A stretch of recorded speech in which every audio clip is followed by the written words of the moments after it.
All right, guys, as you're working on any reconciliation, especially when we're doing a lot of manipulation, we need to make sure that our transactions always agree to our population, which is usually the trial balance. If you're not doing it, you're going to start today because I got your back. So I'm going to show you two ways to do this, to reconcile and make sure that they agree. And then one little extra special quick tip. So let's just dive right in. So right at the very top, we are going to build in our check figures. This is because they need to be visible at all times to us while we're working so we can constantly check.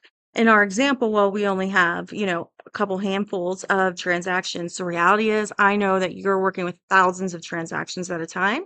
So it is just super important.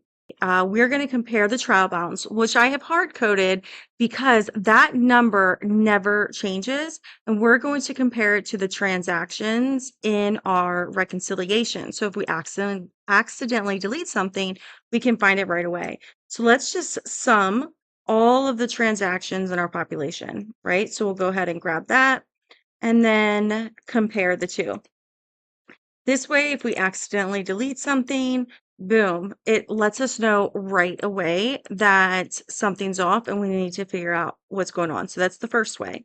The second way I like to use, because a lot of times I want to see as many transactions on my screen as possible. And so I want this header area to be super small. So instead of having 3 lines, we're going to do it just in one. And we're going to say, if our population, the trial balance amount, equals the sum, the total of all of our transactions, right? We are good to go. Otherwise, if it's false, we need to stop and check our work.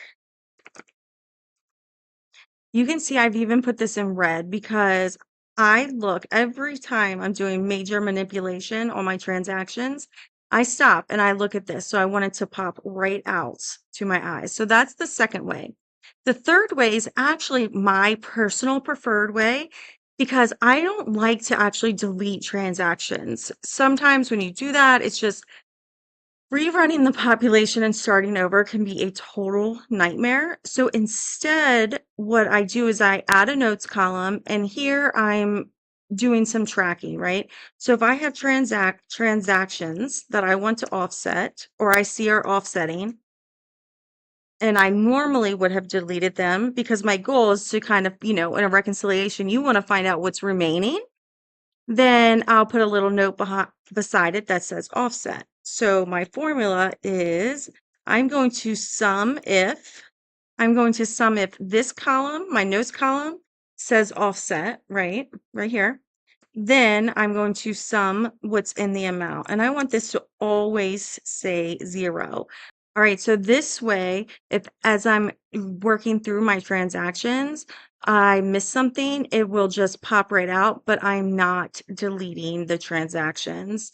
Those are 3 ways, but the important thing is no matter how you do it, make sure you are constantly verifying to your population as you're working through transactions. It gets messy, we know, and that's why we're here to help. So for more real world tips that you can actually use to improve your accounting career, be sure to like and subscribe. That helps us out a ton. Grab the workbook. It's in the description below, and we'll see you next time.